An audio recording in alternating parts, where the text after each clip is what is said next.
Vivriti presents the Game Changers Summit. Hello and a very warm welcome to Vivriti presents the Game Changer Summit in partnership with CNBC TV 18. The Game Changer podcast brings to you the very best from the entrepreneurial world. Stories of innovations, new tech learnings, people making an impact and looking at the overall development of industries. Welcome to this Learning Summit. May I first invite Vineet Sukumar, MD and CEO of Vivriti Capital and Vivriti Asset Management to tell us about the Vivriti Summit and introduce us to the experts who will be talking to us on the theme, how to bring scale to SMEs through tech. Thanks, Mugdha, and a warm welcome to our listeners. Vivriti was founded 5 years ago on the premise that mid-market India deserves access to debt capital. We support hundreds of mid-corporates through access to multiple debt products. Vivriti has provided over 11,000 crores of debt to its clients till date. On August 26th, we bring to you the Game Changers Summit, a celebration of entrepreneurship. You will meet people who have changed the face of their domain, be it in business, technology, science, or sports. Our podcast series, as a run-up to this event, powered by CNBC TV 18, delves into specific sectors that are critical to India's growth, resilience, and self-reliance. Today, you will meet two remarkable entrepreneurs who have taken on the mantle to power micro and small enterprises in India through innovation in technology and aggregation. You will meet Deepak Jain, an engineer and MBA with over a decade of experience in consulting, investment banking, and building businesses. Deepak co-founded EpiMoney, also known for its brand Flexi Loans, in 2016 to bring micro enterprises to the forefront by using technology to efficiently underwrite as well as connect with mainstream pools of capital. You will also meet Rishi Vasudev, an engineer and MBA with 2.5 decades of experience in building online and offline brands in the apparel and fashion industry, who started G.O.A.T Brand Labs in 2021. G.O.A.T Brand Labs acquires and aggregates SMEs that manage direct-to-consumer brands across the length and breadth of urban and semi-urban India. With this, I will hand it back to Mukta to take the podcast forward. Thank you. Thank you, Mr. Sukumar. And may I now welcome to the podcast Rishi Vasudev, co-founder G.O.A.T Brand Labs. Rishi, let's talk about the very interesting work that G.O.A.T Brand Labs does via your own entrepreneurial journey. Okay. Yeah, so I have worked many years in large organizations, in corporations, and that was one part of my career. And having done it for over 20 years, I saw an opportunity to work with upcoming brands, the brands who had done the journey of 0 to 1 and were really looking to make it big. And I thought it's a good opportunity for me to learn how they have reached where they have reached, and also to share with them the experience that I've had over 20 years. And together we can create a fresh set of brands which can be the next great brands in the country and in the world. Well, when we talk about fashion industry in India is a business school study in itself, and there is talent and there is market. What are the growth dynamics do you see, and what really excited you about this space when you started your own entrepreneurial journey? So fashion as an industry is very fragmented. So people want to dress differently. There are many niches available there. And therefore, as you look at categories, especially the large categories of women's, kids, fashion jewelry, there is an opportunity for many brands to coexist and grow. However, for many years, distribution was a challenge. And unless a brand had the money or the scale to really open up their own distributions in terms of their own stores, or be able to enter one of the large department stores, they did not have a chance. The last few years with e-commerce gaining penetration, and during COVID, really it took it to a new level. I think a lot of brands now have access to customers, so that distribution problem being solved, you see proliferation of many new brands in the market. A lot of them have come up beautifully from 0 to 10 crores, 20 crores size on their own, and they have built propositions which are very differentiated from the large brands. What we also see that many of these brands have a very loyal following, very strong repeating customer base, and therefore that's something that is really encouraging for the industry. And I see the opportunity of fashion to open up much more going forward, and that's where the industry is headed. when we specifically talk about G.O.A.T brand labs, what is it that attracts you to a smaller brand? What is it really gets your attention to look into them and to acquire them, to invest in them? What are some of the things that you as an organization notice and then do for them? We look at how strong a brand is, and some of the metrics for that is at what is the repeat rate of their customers, how often do they buy, because there are many brands which have been built on very high consumer acquisition cost, which means they are almost buying sales. But good brands have low CACs and a high repeat rate of customers. We also look at what's the kind of following they have on social media. We look at how passionate the founders are and what clarity do they have in terms of how they want to take the brands forward. We also look at the brands which are selling on their own websites, because it's easier to build your business on marketplaces where there are large traffics, and with a little bit of push you can build sales. But building sales on your own website is really tough. So brands which have done a fair bit of journey in that direction are brands which we like. And obviously we look at the unit economics of these brands. So if they are profitable their unit economics are strong, then we believe that the brands can go far. However, if these brands are built on poor unit economics, then it's tough to turn them around, because they might have been built on the wrong pricing or high returns, or some of those might be the issues with the brand. So these are the few things we look at. Obviously, there is an art and a science. We combine both of that in building scorecards and then decide which brands to invest in. Rishi, when we talk about, in general, about SMEs, we look at a lot of challenges that they might face in spite of a brilliant idea, a great team. How can tech help scale up? What has your experience been while seeing these companies come up? It's an interesting time in the evolution of the industry, that a lot of tech has been created in various parts of the whole shopping funnel. So today, if you want to build a tech around your backend, you have many options in terms of choosing the WMS that you need, the OMS that you could pick from, the CX partner that you could choose from. And these are all built in such a way that they are easily integrated to the platform that you are operating on. And a lot of SMEs have a challenge that they do not have access to a lot of this information. And second is the evaluation and the understanding of a lot of this technology could be a challenge at times.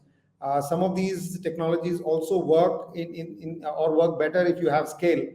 And therefore, SMEs really using up all of these technologies is one of the things that we really do in terms of having large relationship with some of these technology providers and then taking it to all our brands. So currently we have 15 brands in our portfolio. So the technology providers have straight away access to 15 brands in one go. And what we also do is, sometimes when there is a choice that we have to make, we can always run one or two brands on one platform or one technology and see how it's responding, and therefore take the final decision on which one works better for that brand or that category. So I would say that there's a lot of new technology being built. I am in Bangalore, in the HSR area, and in this vicinity, I have at least 8 or 10 very interesting startups which are building technologies which could really help SMEs in improving their performance in the online space. And what are some of the trends that you're seeing in your line of work that are likely to dominate the times to come? Some trends that you're seeing internationally that you think India will perhaps, or SMEs in India will soon adapt to? I think in terms of technology trends, India is not very far behind. In fact, a lot of people are building pieces of the whole stack which they are building for the whole world. So that way, it's quite there. In terms of the SMEs and the way they run business, I think in India, parts of the processes are still not fully organized, and a lot of them have not been built for scale. For example, some of the women's wear brands have been built around customizing the products that you order. Now, when you start to scale to 2x, 3x, you suddenly run out of enough capacity, or you're not able to offer at scale. So and various parts, like even whether it's warehousing, delivery. In fact, many of these things start to break as you start to scale. And I've also finance is another challenge that inventory management is a big challenge, where people still use simple Excel driven ways to decide how much inventory to make, whereas there are far complex tools available to decide what to make, how much to make. And therefore, with the peak sales and spike sales, you really are stuck with a lot of inventory. So when you look at SMEs in the US, I think when they are selling on marketplaces, selling online, they are always trying to optimize between marketing spends and the inventory or the spends or the investment in inventory. Whereas if you look at a lot of the SMEs in India, they are not so organized in terms of having a clear equation in terms of how much money to put in X versus Y. And therefore, a lot of times they could get into trouble if they have very good sales and a lot of returns. So those could really put them back in terms of their progress. Right. And before I let you go, G.O.A.T Brand Labs, what are some of the brands or industries perhaps that you're in? I do see a diversification in portfolio as well. So what are the other things that are exciting you? Yeah, while we have a large perception of being a fashion player, yes, we are strong in that area, and half of our brands are in the fashion space and doing very well. Some of them are very strong names like True Brown, The Label Life, Frangipani, Pepe Ina Fashion. We have the license for that brand. So these are some of our strong brands in the fashion space, but we have a couple of brands in the pets space. We have a couple of brands in the beauty and skincare space, and 4 to 5 brands in the home, kitchen, gardening segment. So we are well diversified. We see that there is much more traction we're getting in the fashion and beauty space, where we are going to double down more, but always on the lookout for great brands on the parameters that I spoke about earlier, and hope to keep building on the family of G.O.A.T brands. Wonderful, wonderful. Thank you so much for this wonderful interaction and all the insights, Rishi. I wish you all the very best for your projects. Yeah, it was wonderful to be here. Thank you so much for having me on the show. Thank you. And may I now introduce you to our next expert on the podcast, Deepak Jain, co-founder Flexi Loans. Flexi Loans is an online lending platform with an endeavor to solve the problem that SMEs face in accessing funds for growing their businesses. Welcome to the podcast, Mr. Jain. Thanks, Mumta, for getting us on the channel. Take us through your entrepreneurial journey. What was the background to this startup story? So, entrepreneurial journey for me started pretty early in life. I may have done my first loan when I was in class 7. So background-wise, I'm born to a jeweler and a money lender. So I started being part of the family business pretty early. When I was quite young. I did lending, not knowing that I'll end up in a career where I'll be doing loans to SMEs and small entrepreneurs pan India. Started my career in chairman's office in corporate strategy at JSW Group. Went to ISB, and that was because this show is called the Game Changers. That was the game-changing year for me. I met my 3 other co-founders at ISB, and we started this company 10 years post ISB. But we all met there, and we were all in different career trajectories. Post ISB, I was in investment banking at Axis Capital. Was fortunate to close almost 35 transactions, IPOs, QIPs, fundraisers of all sizes and shapes, and a lot of them were in BFSI space, and thus got super interested in this space at that point in time. I was seeing how most wholesale banks were looking at retail assets and a massive untapped market. A lot of large NBFCs were looking at retail segment, MSME specifically, as a massive untapped opportunity. At the same time, I was looking what OnDex and lending clubs of the world were doing globally, with using technology and AI. So we thought that this was a great time. There is a massive untapped market for MSMEs in the country, which is not touched by many of these large banks and NBFCs, and we can a lot of data was getting generated through the Jan Dhan Trinity. So we said that okay, there's data, there's market. Let's try and create a business model which uses data to underwrite these customers versus going through the traditional modes of doing business. There was a big potential to create a big impact in the next 20 years of our lives, and we decided that okay, this is it. This is a very huge opportunity, and we should do something here, and that's why the Flexi Loan story was born. When we talk about the SME space, what are the classic challenges that you are seeing today? Again, MSMEs, when they require large capex fundings, etc., or I'm talking about micro MSMEs specifically, SMEs with turnovers below say 20 lakhs per month.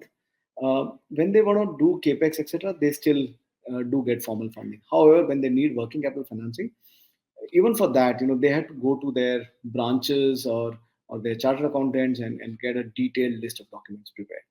And to borrow that working capital was anywhere between a 15-day to 100-day process. Most of the PSU banks took 100 to 150 days for a sanction.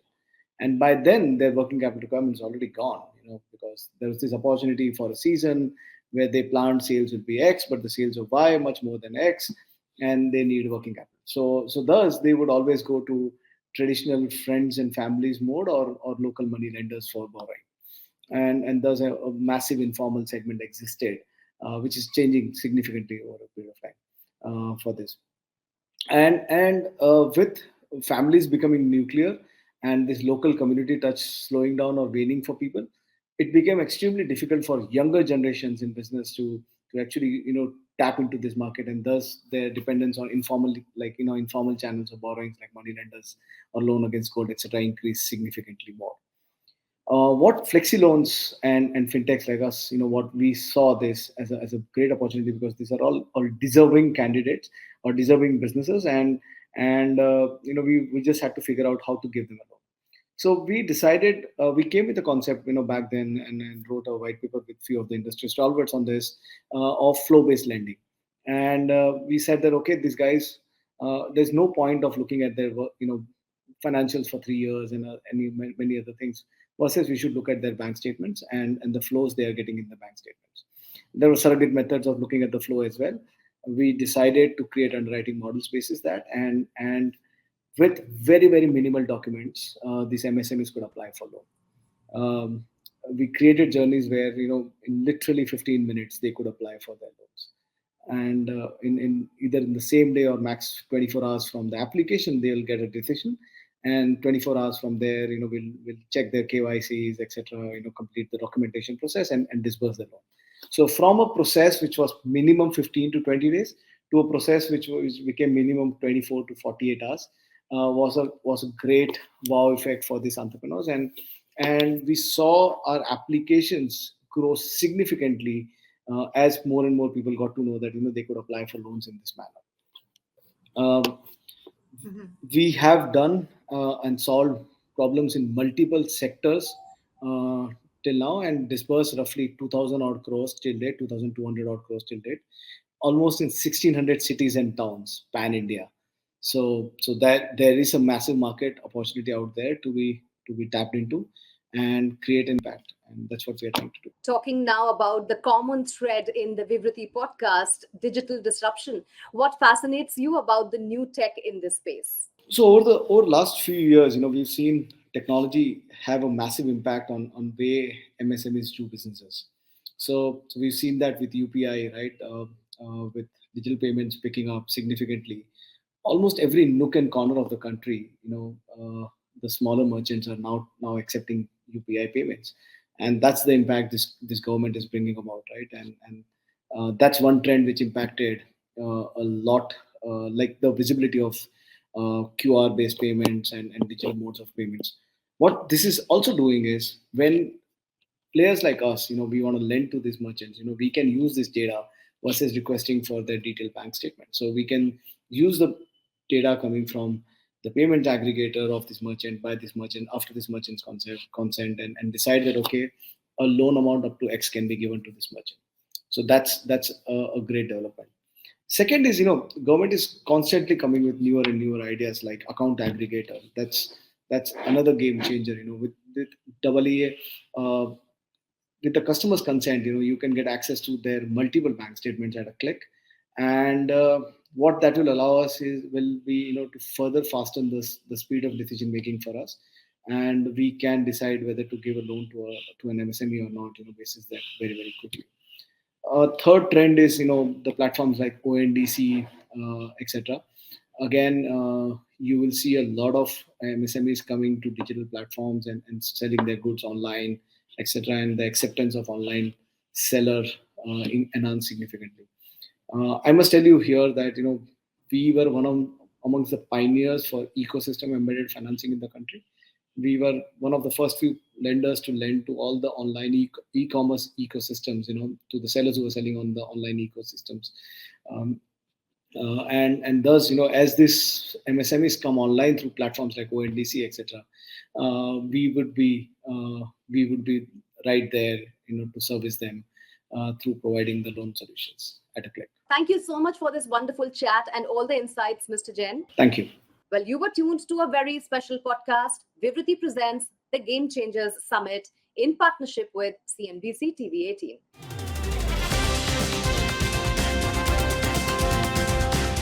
Vivriti presents the Game Changers Summit